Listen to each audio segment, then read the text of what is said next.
What's up, everybody? So, in today's video, we're going to be talking about the differences between having a charge-off account and having a collection account. And the reason why I decided to make this video is because so often I'll be speaking with clients and I'll ask them, "Hey, do you have any collection accounts?" They'll presume to say yes.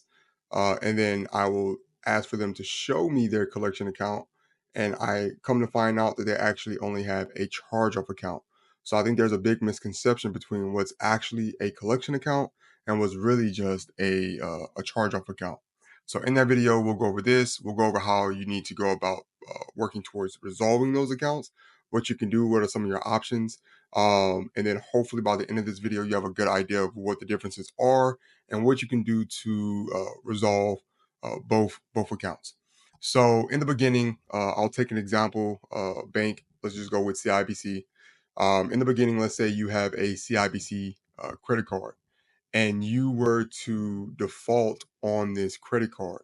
Default meaning that you have, let's say, at least six late payments, and then CIBC decides to close the account. So typically, anywhere between 3 to 6 months of late payments that you've accumulated, the bank can go ahead and close that account. So at this point, CIBC has decided to close that account. They will then write it off as a tax write-off, and they may also include the narrative in collections. But that doesn't mean that it's been sent to a collection company. It just means that they are going to either one, they're going to internally try to collect on this account. And they've already written it off as a tax write-off, or two, they may outsource this and sell the debt to try to get someone to collect on that debt. Okay, but either way, they kind of chalk this up as a loss. Now, just because you see it on your account, let's just say you use Borrowwell or Credit Karma, just because you see it says bad debt write-off sent to collections, it doesn't mean that it's with a collection company. There's a huge difference, okay? So that charge-off account is simply just a tax write-off with the original creditor, and it lets us know that that account is closed. And once that account is closed and written off as a tax write-off, there is no way for you to go back to that account and get access to it, because that's a very common question I get as well. Hey, if I pay this account off, can I go back and get access to it? No, you would have to go back through the application process, get approved in order for you to get access to that credit card again or to that account, whatever it was, right?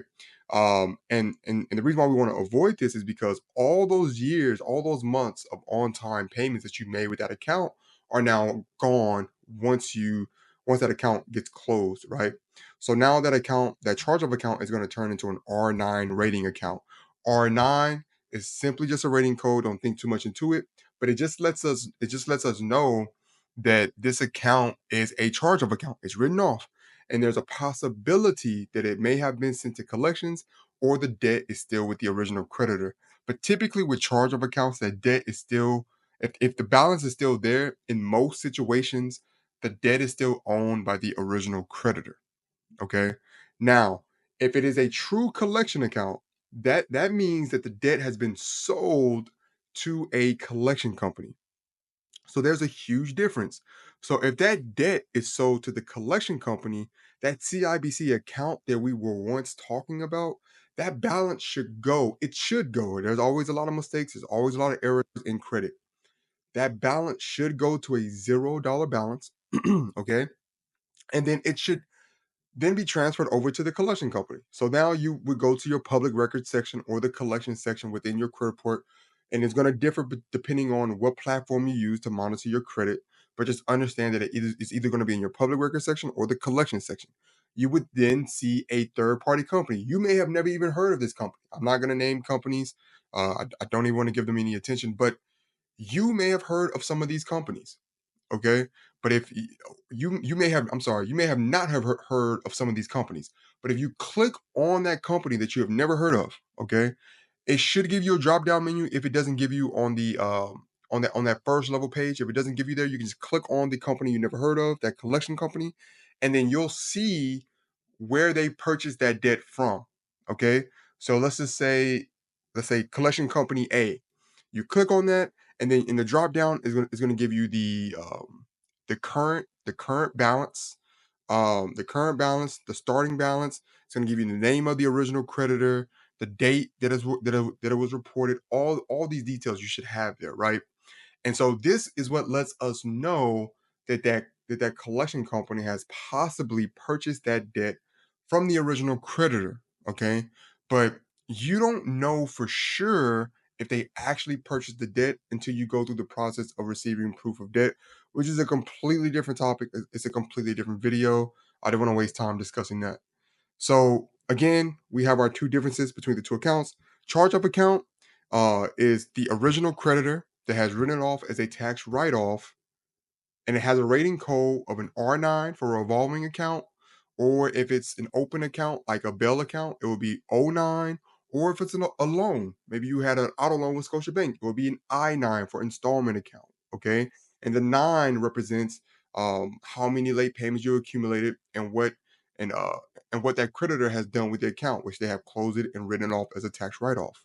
Okay, so that is a charge-off account. But a collection account is when we go to the collection section of our credit report, or we go to the public record section of our credit report, and we see a third party company in the collection section of our credit report. Okay. And again, you may have never heard of this company, but if you click into the account, you may recognize who the original creditor was. And that company may have sold this debt over to the collection company. And the reason why I say may have sold this debt, okay, because again, once the original creditor at the charge-off level, once they write it off as a tax write-off, it becomes public information. So a lot of collection companies, they can go ahead and purchase that information online without actually owning the debt. That's why we want to be able to get proof of debt. That's why proof of debt is so important. But again, that's a different video.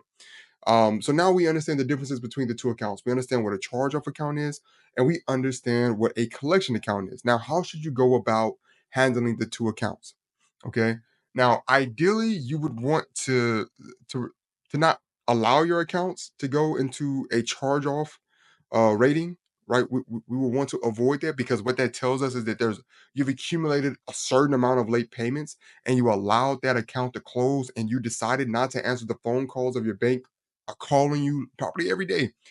I mean, probably not every day, but a lot of times within a week, right? So you've done all of these things, you've allowed this account to close, and it's a charge-off account. So ideally, we will be able to avoid that by at least making the minimum payment. And I don't even recommend that because you're accumulating interest. Ideally, we would be making the on-time payments in full every single month. So if it's a credit card, you're paying your balance off in full. If it's a loan, you're paying your installment amount that you're required to pay every month. We're doing these things to avoid the account becoming a charge-off account. But if it is a charge-off account, the best thing for you to do is to act on it before it becomes a true collection account. Meaning, contact your creditor. And a lot of times, what I'll get in my inbox, Kenny, I don't want to do that because I lost my job, right? Or they'll be in the process before it even gets charged off. They'll say, I don't want to do this because I lost my job. I don't have any money coming in. Call your bank. Why are you so afraid to contact your bank? Let them know it is in the it is in the bank's best interest for you to have those accounts as long as possible. Why? Because banks make their money off of interest. So there's no reason for you to try to evade and avoid the bank. A lot of banks, a lot of the top 5 banks in Canada, they have programs in place to protect you in situations like this. But guess what? You won't know until you contact your bank. But you've been avoiding all those calls and now the account is in collection. So now there's no program for you, and you've also lost your credit card that you've been making on-time payments on for however many years you've had the card, right? So a lot of things can be done to even avoid the account going to collections. But again, I want you to know what you can do if you're in this situation. Contact the bank before it gets sent to a true collection. And the reason why is because if it does, then you're not only going to have that R9 account, but now you're going to also have that collection account. You don't want that. So go ahead, contact that bank, work on a repayment plan. If you don't have an income, see if there's some kind of program to where you could buy them time so they don't send it to a collection company. But you need to make those payments. Okay? Make the payments, get the balance down to zero because now you're protecting yourself from litigation. This is not legal advice. And then secondly, okay, you know that account will not be sent to collections because you paid it off, right? So that's how you handle that account. And then once it's paid off, maybe you can start disputing and trying to work towards getting it removed, or you just wait 6 years for it to age off of your credit report. But the good thing about it is that the older the account gets, the less it impacts your credit. That's why you want to go ahead and pay it off as soon as possible. Now, with the collection account, as we kind of alluded to earlier, you need to see if they actually have proof of debt, the original signed contract from the original creditor. That way, we know if they actually purchased the debt. If they are able to produce that contract, then you can negotiate a pay for deletion. Okay. Now, not every collection company is going to do it, but from my experience, a lot of them will because they just want the profit. Okay. Now, yes, negotiating with them can be a little bit difficult. It can be a bit tricky. So if you do want to work with a professional, you can email us info@kennyjohnsonuniversity.com. We will gladly help either dispute or negotiate on your behalf. Okay. But that's the option. And if they can't provide you proof of debt, you can dispute and get it removed. You can go directly through Equifax and TransUnion, dispute that information off, try to get it removed. They'll do their own investigation on their own end. You're doing your own investigation on your own end, but there's multiple routes that you can take to manage these accounts. Okay. So, just a quick recap: if you have a charge off account, try to work with that creditor before it gets sent to collections. Okay. Heed my advice. Secondly, if you have collection accounts, get proof of debt. If you cannot get proof of debt from that collection company, then you should be working towards getting it removed off of your credit report.